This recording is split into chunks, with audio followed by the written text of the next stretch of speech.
This is hell on Earth. The best way to describe the explosive power of a super eruption is to compare it to something in more recent times, such as a Mount St. Helens eruption. Any supervolcano eruption would be hundreds, if not thousands of times bigger than a Mount St. Helens eruption.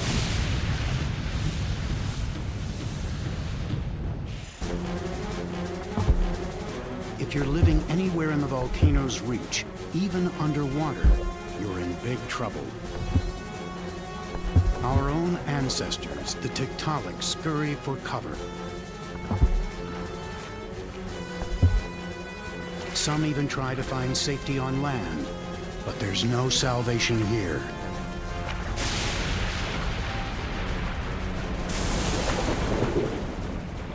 Ash columns can be perhaps 40, 50 kilometers high, penetrating well into the stratosphere. Associated with these ash columns are pyroclastic flows, fluidized mass of material. They're 700 to 800 degrees Celsius at speeds of 100 or 200 miles per hour. This, of course, is going to annihilate anything in the immediate vicinity.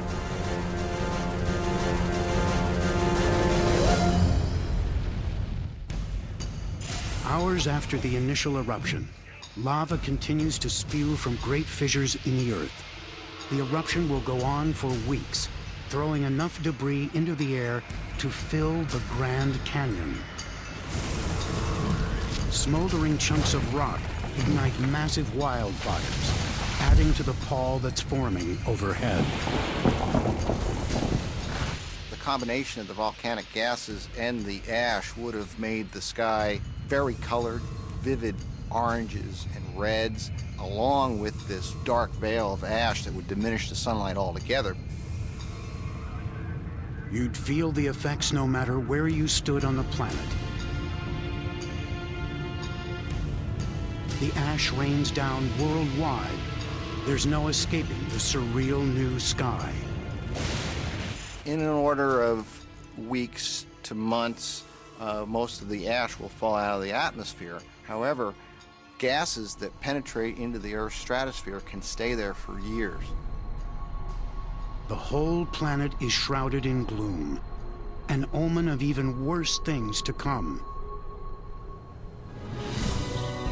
For hundreds of thousands of years, Earth has been a global greenhouse, trapping solar energy and heating the surface. But now, the volcanic gases deflect the sun's rays. Hell is about to freeze over.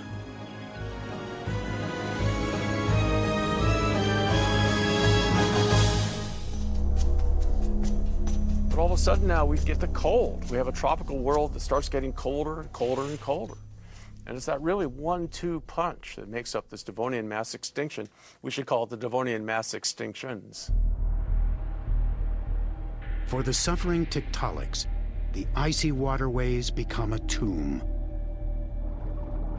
Their population slowly dwindles until, in the end, there's but one left. And then this pivotal species is gone forever.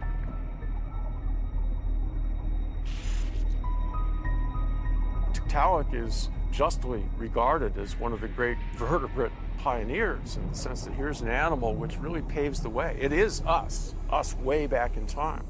But Tiktaalik doesn't survive very long in this type of world. The reason Tiktaalik is justly lauded, it gives rise to other species which do better. Tiktaalik is but a stepping stone, a short-lived stepping stone.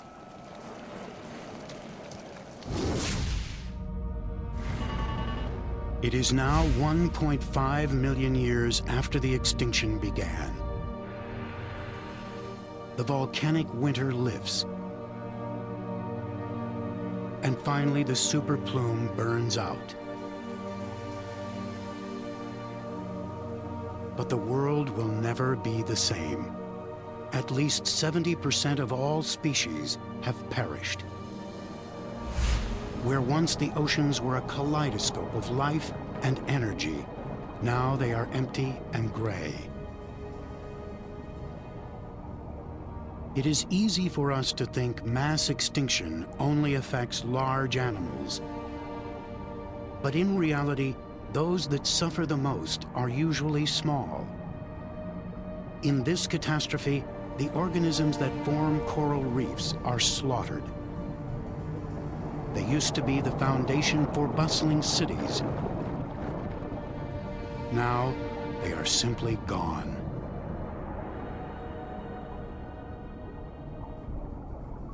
You go from a situation where, at its maximum extent, reefs were exposed over the course of about 5 million square kilometers. And those are reduced down to about 1,000 square kilometers at its maximum extent. So it's a huge depletion of reef communities. Along with the reefs, jawless fish, the most primitive of all, are extinct. Armored fish like Dunkleosteus and Mater pisces will soon disappear. For millions of years, the extinction's beleaguered survivors struggled just to get by in this inhospitable world. Earth is perilously close to becoming a lifeless planet.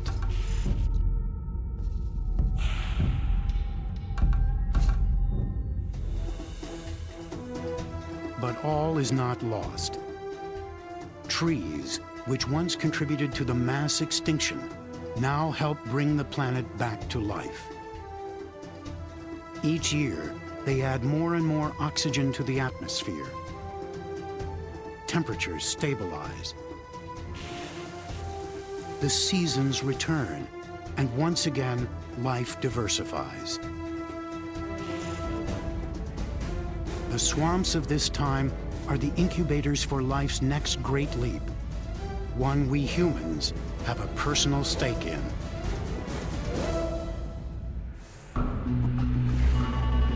It is now 10 million years after the superplume strike. In a shallow swamp in what is now Pennsylvania, a school of Bothriolipus scavenged for food.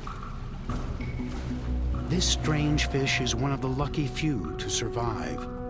They lived in many different environments all over the world, improving their odds of survival. But little do they know, an agile predator has them in his sights. It almost looks like Tiktaalik, but Tiktaalik is long extinct. In fact, this is one of Tiktaalik's descendants, a critical link to the evolution of humankind, the 5-foot-long Ichthyostega. Ichthyostega is very interesting in the sense that this animal represents one of the first documented cases in the fossil record where we have a vertebrate with recognizable digits in its limbs. The hand of Ichthyostega is not known, but the hind limbs are very well known. And interestingly, there's not 5 digits, but there are 7. Its ancestor Tiktaalik used both gills and lungs for respiration. Ichthyostega only uses lungs.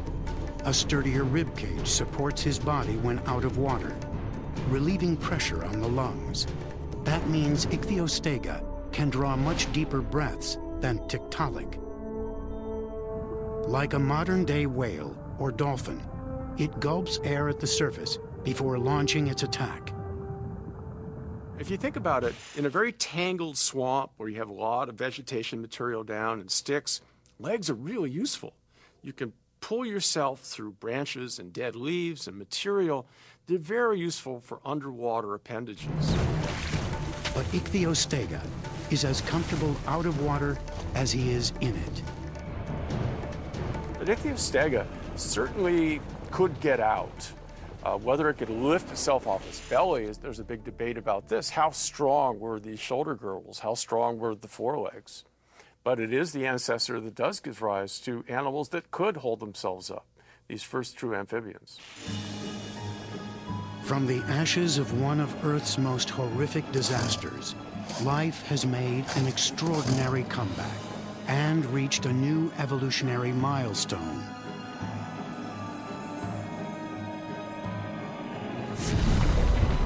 The Earth's core continues to burn, at any moment, another super plume could assault our world. And if it does, Armageddon will return.